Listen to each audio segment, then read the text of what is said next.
السلام علیکم ورحمۃ اللہ وبرکاتہ۔ قرآن پاک میں اللہ تبارک و تعالیٰ فرماتے ہیں کہ وَقُولُوا لِلنَّاسِ حُسْنًا، لوگوں سے اچھی بات کہو۔ اور صحیح مسلم کی حدیث ہے الکلمۃ الطیبہ صدقہ، اچھی بات یہ بھی ایک صدقہ ہے۔ اور سورۃ القاف میں اللہ پاک فرماتے ہیں مَا يَلْفِظُ مِن قَوْلٍ إِلَّا لَدَيْهِ رَقِيبٌ عَتِيدٌ، کہ انسان کوئی بات زبان سے نہیں نکالتا مگر ایک فرشتہ اس پر مقرر ہوتا ہے جو اسے فوراً لکھ لیتا ہے۔ تو میرے بھائیو، اپنے الفاظ کو سدھارو، اپنے الفاظ کو شائستہ بناؤ۔ الفاظ ہی تو روتے ہوئے شخص کو ہنسا دیتے ہیں، اور الفاظ ہی تو ہنستے ہوئے کو رلا دیتے ہیں، اور الفاظ ہی بولنے پر مجبور کر دیتے ہیں، اور الفاظ ہی خاموش کروا دیتے ہیں، اور الفاظ ہی تو دل چیر دیتے ہیں، اور الفاظ ہی سے تو دل جیت بھی لیے جاتے ہیں۔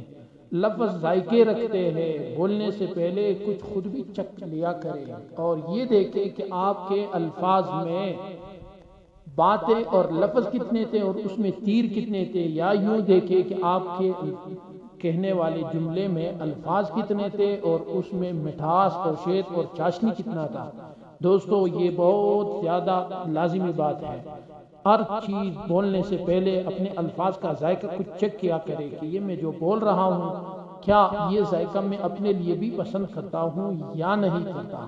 عربی کا ایک مقولہ ہے کہ من قال ما لا ينبغي سمع ما لا يشتهي، جس نے ایسی بات کہی جو اپنے لیے وہ مناسب نہیں سمجھتا تو سمع ما لا يشتهي، اب وہ سنے گا بھی ایسی بات جو اس کا دل نہیں چاہتا۔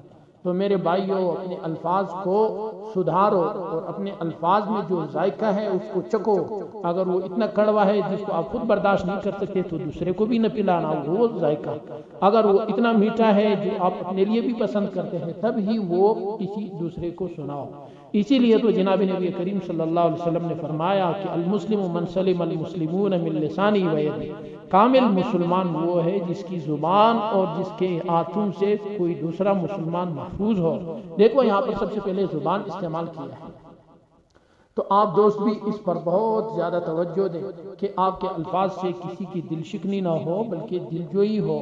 ایک ہی جملہ ہے، اس کو آپ اگر کسی اچھے انداز سے کہو تو اس سے دلجوئی ہوتی ہے، انسان کا دل قریب ہو جاتا ہے بولنے والے سے، اور وہی جملہ ہے لیکن آپ کا رویہ، اگر آپ کا انداز، الفاظ تبدیل ہے تو وہی دل توڑ دیتے ہیں۔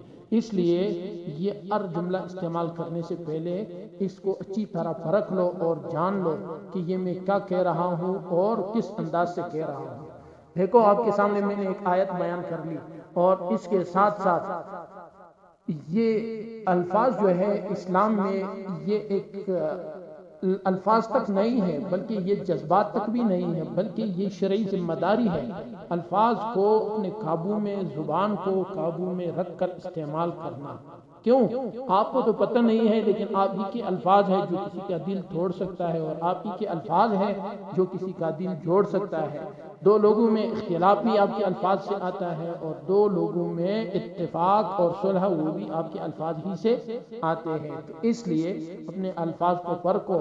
جناب نبی کریم صلی اللہ علیہ وسلم نے فرمایا وَهَلْ يَكُبُّ النَّاسَ فِي النَّارِ عَلَى وُجُوهِهِمْ إِلَّا حَصَائِدُ أَلْسِنَتِهِمْ، ترمذی کی روایت ہے میرے بھائیوں۔ ترجمہ یہ ہے کہ کیا لوگوں کو ان کے چہروں کے بل جہنم میں گرانے والی چیز ان کی زبان کی کٹائی یعنی تلخ باتیں نہیں ہے؟ یعنی یہ سوال جو ہے برائے یقین ہے کہ جی ہاں اسی طرح ہے۔ لوگوں کو قیامت کے دن جہنم میں منہ کے بل گرانے والی جو سب سے خطرناک بات ہے وہ یہ اس شخص کی زبان سے کاٹے ہوئے زخم ہے جو اس کے گلے پڑے گی، زبان سے نکلے ہوئے الفاظ ہوں گی، قیامت کے دن اس کے لیے درد سر بنے گا۔ تو میرے بھائیوں، زیادہ سوچو۔ آپ صلی اللہ علیہ وسلم نے فرمایا کہ الکلمۃ الطیبہ صدقہ، اچھی بات، بہترین بات، اچھے انداز سے، اچھے الفاظ سے، اچھی ترتیب سے، اچھے موقع سے کہنا یہ بہترین صدقہ ہے۔ اور آپ صلی اللہ علیہ وسلم نے تو یہاں تک فرمایا کہ اتقوا النار ولو بشق تمرہ، کہ جہنم سے بچو اگرچہ تم کھجور کا ایک ٹکڑا کسی کو صدقہ کرو. اگر کسی کے پاس یہ نہیں ہے فَبِكَلِمَةٍ طَيِّبَةٍ تو کسی اچھی الفاظ سے، کسی اچھے جملے سے، کسی اچھے بولنے سے، اچھے رویے سے آپ جہنم سے بھی بچ سکتے ہیں. تو میرے بھائیو، یہ آپ کے الفاظ جو ہے، یہ آپ کی زبان جو ہے، یہ ہمارے جہنم کے لیے بھی ذریعہ بن سکتی ہے اور جنت کا ذریعہ بھی بن سکتی ہے. اب یہ ہمارے اوپر ڈیپینڈ کرتا ہے کہ ہم اس کو جنت کے لیے استعمال کرتے ہیں یا جہنم کے لیے. بس اللہ پاک ان پر عمل کی توفیق دے، کیونکہ اگر ہم ان الفاظ کو اپنی مرضی کے مطابق استعمال کریں گے، سامنے والے کا خیال نہیں رکھیں گے، تو اس میں جھوٹ بھی آتا ہے، غیبت بھی آتا ہے، چغلی، بہتان، دل آزاری، اور اس میں مختلف نقصان آتے ہیں. سب سے بڑھ کر نقصان یہ ہے کہ اللہ اور اللہ کا رسول کے رستے کو چھوڑ کر ہم چلتے ہیں. اور دوسرا نقصان یہ ہوتا ہے کہ ہم کسی کا دل توڑ کر الفاظ استعمال کرتے ہیں. نہیں، ہم نے ہر وہ لفظ استعمال کرنا ہے جس کو ہم اپنے لیے پسند کرتے ہیں. تو آسان خلاصہ یہ کہ بھئی اپنے بولنے والے جملے کا ذائقہ ہوتا ہے، چاہے جس لیول کا بھی جملہ ہو، اس کا اپنا اپنا ذائقہ ہوتا ہے. اور خدا را اس جملے کو استعمال کرنے سے پہلے اس جملے کے ذائقے کو چکھو، اس کا ٹیسٹ کرو. اگر وہ ذائقہ آپ کو پسند ہے تو آگے بھی کہو، اگر آپ کو پسند نہیں ہے تو دوسروں کے لیے کیوں اچھی چیزیں پسند نہیں کرتے. اس لیے میرے بھائیوں، یہ زبان ہمیں ایسا استعمال کرنا چاہیے تاکہ یہ ہمیں جنت تک پہنچا دے. یاد کرنا کہ ایک ہی سخت بات جو ہے وہ کسی کو خودکشی تک پر بھی مجبور کر چکا ہے اور کر رہا ہے. اسلام جو ہے ہمیں یہ درس نہیں دیتا. اسلام ہمیں ہر حال میں نرمی، سچائی اور محبت بھرے انداز سے بات کرنے کا حکم دیتا ہے، اور اسی میں انسان کی پریشانیوں کا نجات ہے.